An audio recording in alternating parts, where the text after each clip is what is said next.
Chapter 24, Man Without a Country. Pull over at the next phone booth, Ari told the driver. I just remembered an important call I have to make. See that one up ahead? On the right. I'll just be a minute. Inside the booth, Ari dialed Roger's office at the consortium's headquarters, a number that Roger had never given him and would be surprised to discover that he knew. The receptionist gave him to Roger's secretary. I'm sorry, but Mr. Dunn is in a meeting right now. May I take a message and have him call you? You can tell Mr. Dunn that the man he's looking for is calling, said Ari evenly, and if he's not on the line in 30 seconds, I'm hanging up. Roger was on the phone almost immediately. Hello? Good afternoon. How did you get this number? Where are you? Why did you close my accounts? I was going to explain that, Ari. The answer came too quickly, too smoothly. I've been trying to get in touch with you all day. We need to get together to talk. There are some procedures we have to work out. That's the last lie I want to hear. Now listen to me.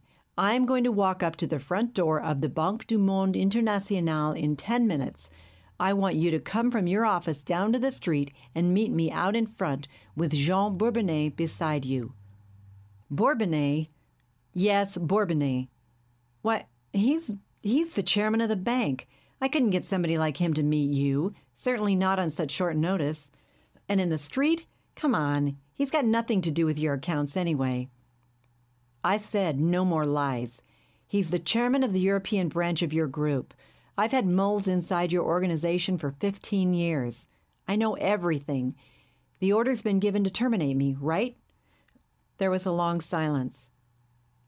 Okay, Ari. You can't get away, so I'll admit it. I'm sorry it's come to this, but there's nothing I can do about it. You know too much. Wrong, Roger. You desperately need me. Alive. Now, you listen carefully. I know everything. If I'm killed, or if you harm anyone that you suspect of working for me, it will be the worst mistake you ever made. If I should die or disappear under any circumstances, there are half a dozen people in key places around the world who will immediately have access to data exposing your entire international network. And they'll publicize it in every major newspaper. I'm talking about everything from drug money laundering to arms smuggling, selling poison gas technology to Iraq, helping Pakistan's nuclear arms program. I could go on and on. There was a long silence on Roger's end. Am I getting through to you? Demanded Ari. I get the picture, came the glum response at last. Now, is there any reason why Bourbonnais can't meet with me in 10 minutes? He'll be there. Ari jumped back into the cab. Forget Place d'Enfer. Take me to the headquarters of Banque du Monde International.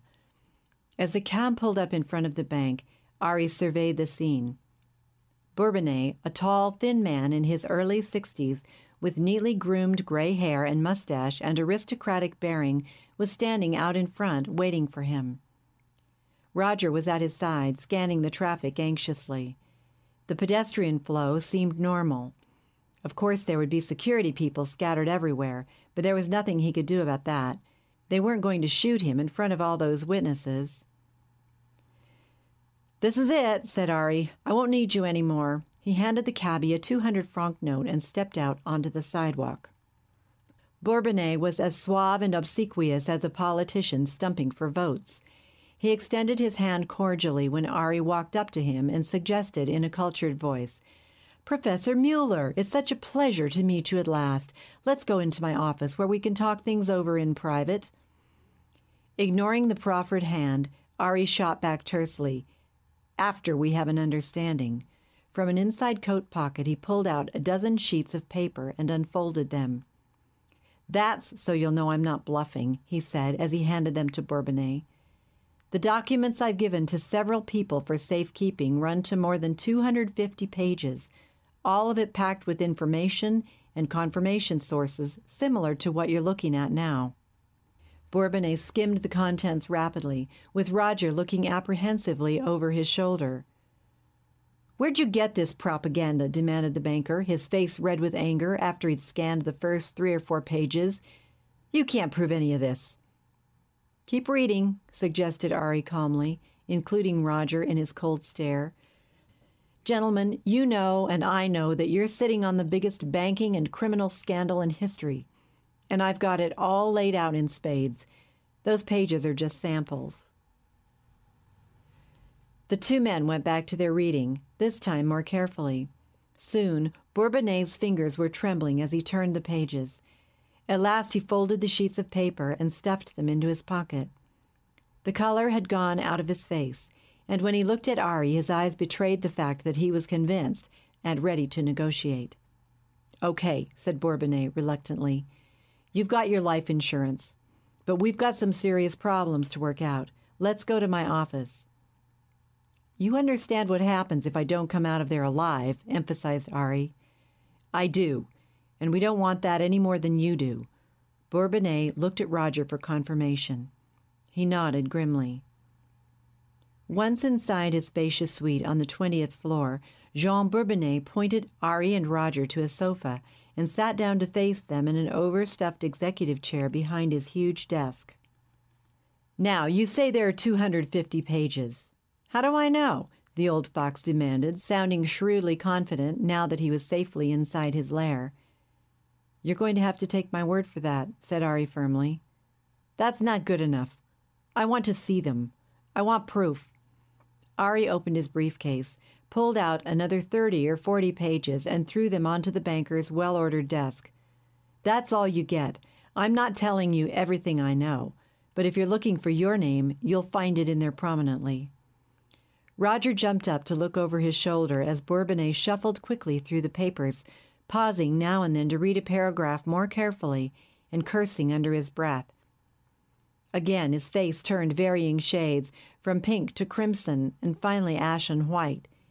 He let the papers fall from his hands onto the desk, leaned back in his chair, and fixed Ari with a desperate stare. Roger gave Ari a look that was part loathing, part admiration, and returned to the sofa, where he slumped down and looked expectantly to the man in charge. "You've put your cards on the table," said Bourbonnais grudgingly. "It looks like a winning hand.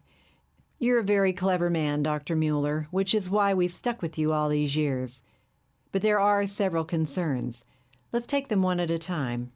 "Let's do that," responded Ari coldly. "First of all, I give you my word that from this moment on we have no lethal designs against you. In fact, we'll assign some of our best men to stay with you day and night to make certain you're fully protected." "I wouldn't give you 2 centimes for your word," said Ari matter-of-factly. "We're talking this over because neither of us has any choice, right?" Bourbonnais nodded somberly. "As for your protection," added Ari testily, drawing his thumb quickly across his neck, "I've had it up to here, and I don't want one more minute of it. Suppose someone else terminates you." "I can take care of myself," cut in Ari.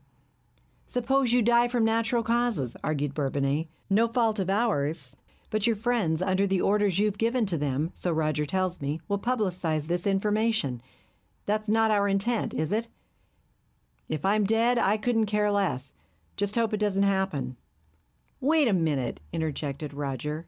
"Look, I'm still relatively young, in excellent health, and I intend to stay that way. But if it happens, you'd better be quick to prove it's natural." Bourbonnais turned to Roger, whose only response was a resigned shrug. "I don't like it," complained Bourbonnais, "but that's down the line. Our immediate problem is a matter of asylum." "What do you mean, asylum?" demanded Ari quickly. "Just that. We have to find a country that will take you." "A country that will take me? What's wrong with France? I'm staying right here." "That's out of the question." "What are you trying to pull?" "Let me explain," said Bourbonnais in a patient voice, as though he were talking with an important client. "You've been at the top of the Interpol wanted list for the last 10 years. That was part of the reason for the protection you didn't like. We've held them off until Eastern Europe was behind us. There's no way you could stay in France or any other country connected with the Interpol network." "You're lying. I've committed no crimes." "You owe millions in back taxes and penalties to the French government for funds deposited in a number of accounts that you never reported as income. You've been living under a false ID for the past 25 years, crossing borders with fraudulent documents, passing money internationally through illegitimate channels. Do you need to hear more? The money came from your companies, which incriminates you. Wrong. You're very clever, but we outsmarted you on this one. Those companies that gave you the money were all involved in illegal activities, but no one's been able to trace the people behind them. The canceled checks were recovered by the police in a shootout with a drug kingpin. He was killed, and the checks were found in his briefcase. The bank accounts where they were deposited belonged to you, under fictitious names. And if I'm arrested, I'll tell them where it came from. And we'll sue you for libel. You can't show any connection to us. We know you tried to trace those companies and couldn't. Ari stared out of the window at the skyline of Paris stretching to the horizon. Sounds like I'm a man without a country, he conceded at last. Believe me, we'd prefer to have you here, said Bourbonnais, but it wouldn't look good, would it, if we tried to pull strings for such a criminal? Of course not, responded Ari sarcastically. I certainly wouldn't want that crime to taint your immaculate conscience. I'm glad you understand that everything has to be according to the law. That's the way we operate. Of course it is, returned Ari bitterly, when you want to make sure I don't get back in business. That's part of the deal, and we want that promise in writing. Forget it, snapped Ari. I'm making no promises, and you couldn't enforce a deal anyway. You going to threaten to kill me? If I die or disappear, we don't have to enforce anything. The confidence had returned to Bourbonnais' voice. You're persona non grata all over Europe, East or West, the United States, South America. The Soviets won't let you enter their country. The visa you've got for your flight to Moscow tomorrow has been revoked. You couldn't have boarded the plane. And the Chinese know you are the foreign agent behind Tiananmen. We've seen to that. Thanks, said Ari, controlling himself with great effort. Go on, I'm listening. Switzerland might take you, suggested Bourbonnais, or some island in the Pacific. Fiji, maybe, or New Caledonia, or even New Zealand, someplace far away where you won't get yourself into any more trouble. Ari shrugged. Okay, I guess I stay right here in this office under your protection until we find a country that will take me. And if we don't, we will. Bourbonnais picked up the phone and buzzed his secretary. Get me the Prime Minister of Fiji, or the official in charge of New Caledonia, and if neither is available at the moment, then try the Prime Minister of New Zealand. Get them at home, or on a golf course or yacht, anywhere you can reach them. It's an emergency. He put the phone down and leaned back in his chair. Let's hope this doesn't take too long, said Bourbonnais with a veiled smile. What would you gentlemen like to drink?